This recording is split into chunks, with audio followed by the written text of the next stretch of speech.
Hello everyone and welcome back to my channel. So we have started the preparation for obstetric subjects and we have covered the following topics, that is preterm labor, premature rupture of membrane, antenatal care, fetal well-being, importance of ultrasound, and now we will discuss the RH isoimmunization, the labor, the fetal presentation and different stages of labor.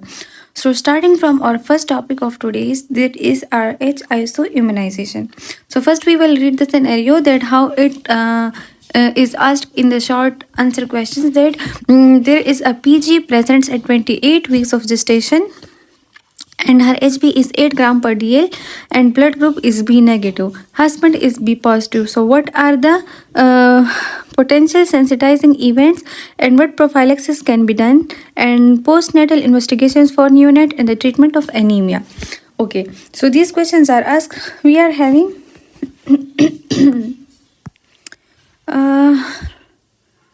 okay, so all these questions will cover in this topic. We are having the definition of RH isoimmunization, that is RH isoimmunization is when the pregnant woman is RH negative and father is RH positive in blood. This results in incompatibility. Okay, here we are having the patient whose own blood group is B negative and husband's blood group is B positive. So this is RH isoimmunization. RH isoimmunization is when the pregnant woman is RH negative and the father is RH positive in blood.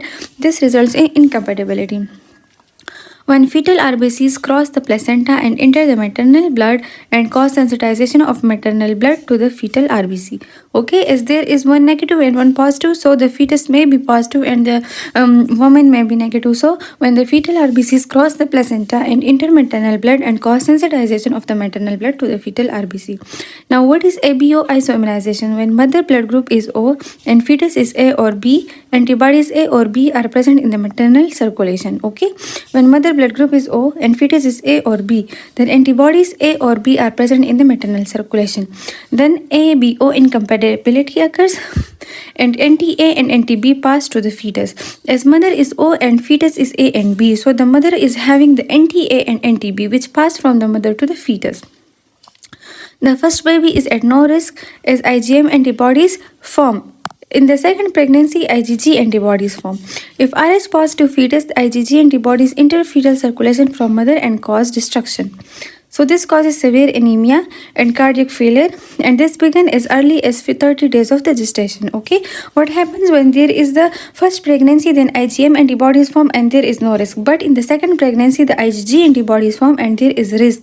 If RH positive fetus, IgG antibodies enter fetal circulation from mother and causes destruction, then severe anemia and cardiac failure occur, and this begins as early as 30 days of the gestation. Now the potential sensitizing events are miscarriage, termination of the pregnancy, the antepartum hemorrhage, and the invasive prenatal testing. CVS, amniocentesis, and cardiocentesis should be done. Amniocentesis fluid from the amnion is taken, and in cardiocentesis fluid is taken around the sac of the heart. Okay, now the mild diseases are normal term delivery, that is mild jaundice, require phototherapy. Preterm delivery may occur and anemic fetus is there, exchange transfusion can be done, and delivery at 34 weeks can occur, blood transfusion from 26 weeks can done. The severe sensitizing events are stillbirth. Now, how will you prevent RH isoimmunization? NTD intramuscular is given within 72 hours of the exposure to the fetal red cells before maternal response. In first pregnancy, given between 28 to 34 weeks to prevent the silent fetal-maternal sensitization, and in second dose after delivery of the positive fetus is given. Management in the first pregnancy is done as if mother is RH negative and father is RH positive, do antibody titer. If antibody titer is negative, repeat after 24 weeks, and then NTD injection intramuscularly given between the 28 to 34 weeks. Induce at 37 to 38 weeks, and once delivered do CBC, blood group and Coombs test. If RH positive, offer second dose NTD. In second pregnancy, the management is done as if history of the previous affected baby, antibody titer, that is 10 IU, then do close monitoring of the fetus by ultrasound, cardiocentesis and amniocentesis. If mother is RH negative, then look for the husband blood group if positive or negative. Do ultrasound to see the fetal conditions and routine investigations, then do antibody titer.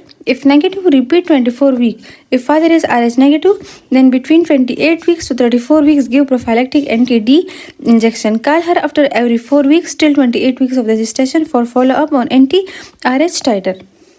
Okay, then 28 to 32 weeks, fortnightly and then weekly. Tell the patient to deliver at hospital at 37 weeks and after delivery send for Coombs test, CBC and blood grouping. If baby is RH positive, then give another dose.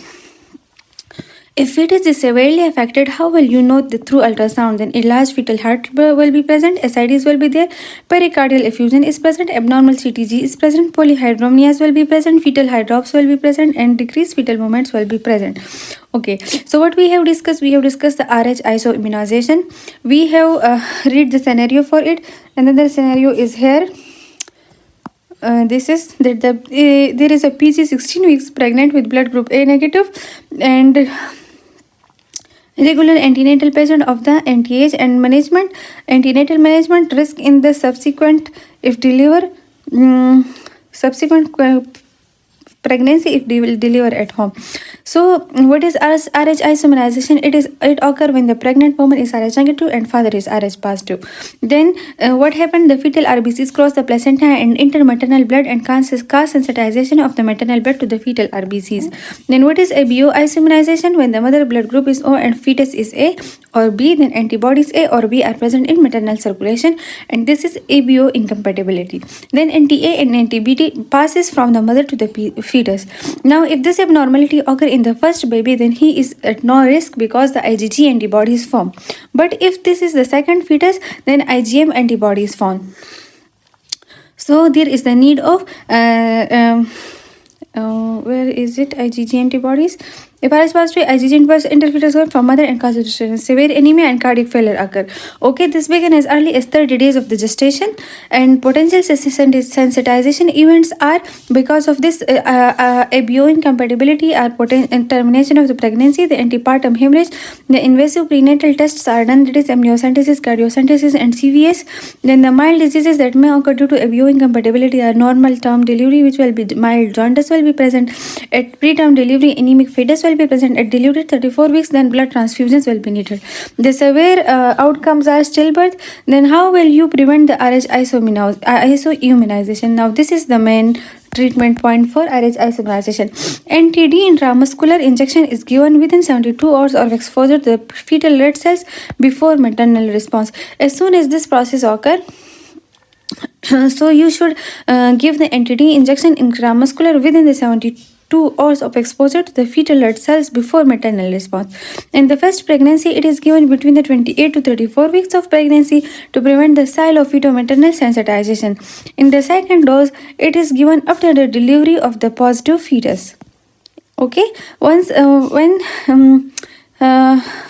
it is a first pregnancy and mother is A and B A positive and father is B negative, then the RH isoimmunization should occur, and then NTD intramuscular injection is given, which is given between the 28 to 34 weeks of pregnancy, the first dose, and the second dose is given at the birth.